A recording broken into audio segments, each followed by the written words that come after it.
What's up, everyone? As we wind down the Modern series, we're getting ready to start playing with Amonkhet Standard here rather soon, so I want to get back and play a quote-unquote real deck, and this is the realest of them all. This is some Jund Death Shadow. I tend to do things a little bit differently than what everyone else is doing, but not by much, not by much. So, 18 lands, Death Shadow, Tarmogoyf, Street Wraith are the only creatures, Traverse to find them, 2-teamer Battle Rages to beat the combo decks.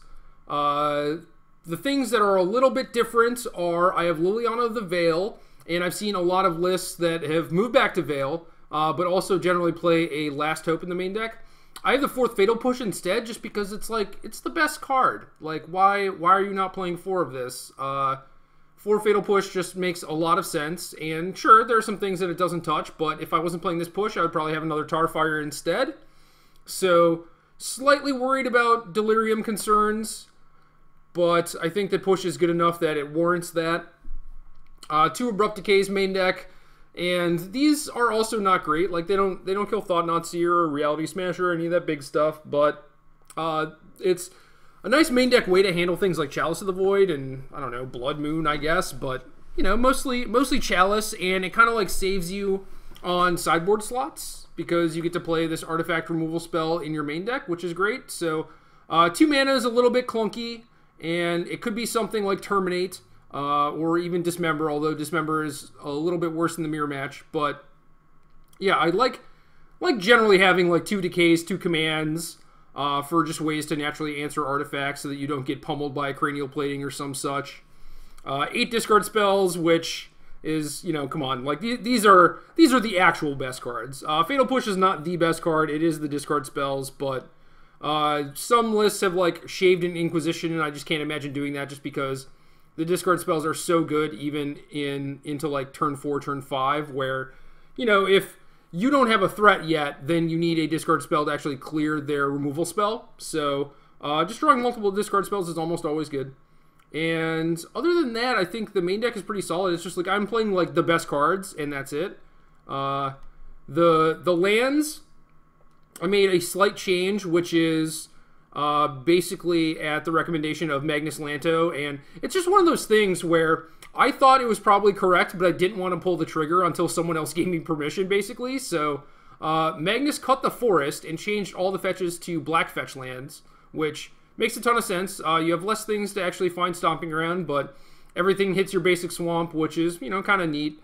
And basically, like, the forest doesn't really cast anything, and in your opening hand, it's not really a land because of that. So, yeah, it is kind of strange.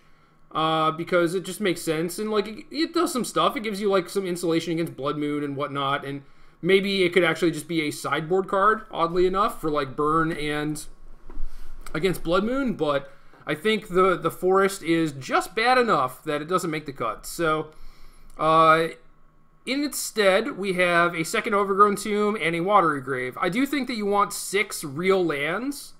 It's possible that you could get by with just 5, but there are games where, like, you know, you get pathed and maybe you run out of things to fetch, or maybe they're like killing your lands with like Ghost Quarter, Tectonic Edge, Stone Rain, whatever. And just having enough real lands to actually make sure that you get to cast your spells, I think, is kind of important, even though it seems like such a small thing.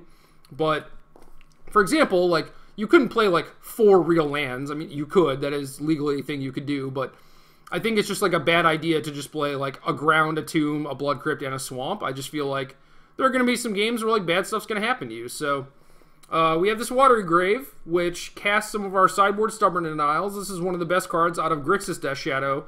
So we're trying to make it work here. It was already basically proven that you could splash in this deck for Ranger of Eos, Lingering Souls, all that sort of stuff, and it came at a very low cost. And especially now that you don't have the Wooded Foothills, you actually have 13 total blue sources, which I think is kind of cool. And Stubborn Denial, I can't stress the importance of it. Basically, when you are this deck that is relying on discard spells to disrupt your opponent, a lot of the time you are going to lose to their top decks, and that's just a thing that's going to happen. You know, you can't really do anything about that, except in this case you can, because you can splash a sideboard counterspell. So things like Tron, or like any sort of combo deck, ad nauseum, whatever, like it just gives you another axis to fight your opponent on, which I think is really, really good, really powerful. And I think the key thing is the burn matchup, where, you know, burn's not a terrible matchup. I think it's close-ish. It depends on how many, like, actual burn spells they draw versus creatures. Like, you can generally deal with their creatures, and their creatures are just pretty poor top decks. But if they just draw all Lava Spikes, then the matchup is close.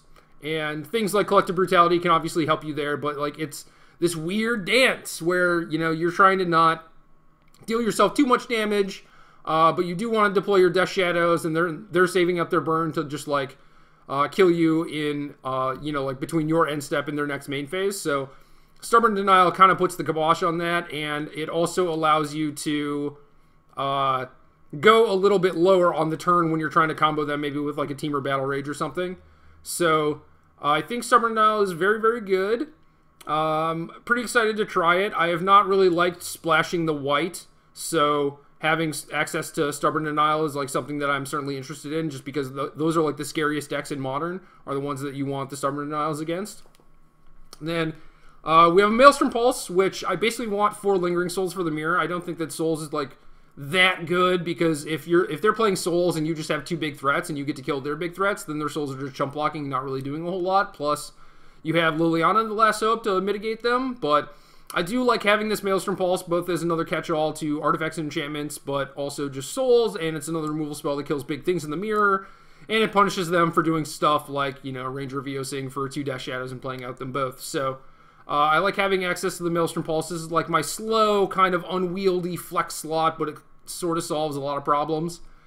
I have a couple Ancient Grudges. Might not need to, but I like having the insurance against Affinity and things like Lantern. Eldrazi Tron kind of falls under that category a little bit too. But yeah, Decay and Kolaghan's Command, Ancient Grudge, Maelstrom Pulse gives you a lot of answers to random things that people are probably going to board in to try and stop you. Anger of the Gods, we are back to this. So, Dredge, I think, is the second most popular deck online at this point, and for good reason. Like, it is very, very good against Death Shadow. So I have 3 pieces of Graveyard Hate and 2 Anger of the Gods, and Anger has some decent applications other places, where, like, if you play against any of the Collected Company decks, Anger is generally pretty good there. But I usually liked K-Return just as a more flexible sweeper, like give instant speed, easier to cast, things like that, and kill Etch Champion, whereas Anger is like kind of mopey against Affinity because they don't necessarily have to deploy their entire hand. They usually deploy their hand plus like a Ravager or a Master of Ethereum or an Etch Champion, something that's actually going to live through your sweeper. So yeah, they're kind of awkward against them a lot of the time, and whether I board it in might matter whether or not I'm on the play or the draw. But there's also a consideration where like the 1RR mana cost is a little prohibitive, so I considered playing a second Blood Crypt instead of an Overgrown Tomb, just because we have Marsh Flats instead of Wooded Foothills, so not all of our lands actually fetch Stomping Ground. So if we get Blood Crypt right away, it's entirely possible that if we draw Marsh Flats, we just can't even fetch for the Stomping Ground to cast Anger. So yeah, could be a little bit awkward. A couple Brutalities. These are like additional duresses against combo decks like Ad Nauseam, and also helps a lot in the burn matchup. Like, you basically just kick it the full amount because mana is kind of your constraint in that matchup. Like, you just need enough time to cast all your stuff, and Collective Brutality lets you trade in a bunch of resources that you weren't necessarily going to use for other things that have added benefits. So like duressing them, killing their creature, and draining them for 2 are all basically worth a card because they trade for a card from your opponent. So if you get to spend 2 mana and just trade for 3 like, that is definitely a win for you.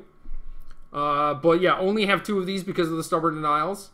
2 Liliana, the Last Hope. This is kind of like my Lingering Souls. A lot of people actually have these now, so it's kind of tough. Another reason for Decay, actually, is it kills the Planeswalkers, which is cool. But yeah, Liliana is really helpful in grindy matchups where they're going to be killing your creatures. So I like having this sort of like go bigger plan in the sideboard. And then we have 2 Nile Spell Bombs, which are phenomenal in both mirror matches, either Jund or Grixis. And Esper too, but I guess like people don't really play that a lot. But either this is like stopping them from delving, or it is stopping them from traversing with Delirium. So Nihil Spellbomb is one of the best cards you can have. It's also a card that helps you turn on Delirium just by being an artifact, so that's cool. And then for a third piece of Graveyard Hate, I have Surgical Extraction, which is a little different, just because I don't necessarily want all Nihil Spellbombs against certain people, and having the 0 mana spell against something like Dredge might be a little bit more valuable, where it would allow me to both cast a creature to put them under a clock and also disrupt them a little bit, which would be a huge boon. So yeah, I like having the 1 Surgical, 2 Spellbomb mix. If there are just mirror matches, you could certainly play Nihil Spellbomb. It doesn't really matter that much. I think I want to for sure, and then, you know, past that, it's kind of iffy, kind of whatever. But yeah, that's it. That's my deck. Pretty straightforward. I'm trying no Rampager. I've liked Rampager generally in the past, but we're going to try it without this, and with the sideboard Stubborn Denials and a slightly different configuration and everything, and we'll see how it goes.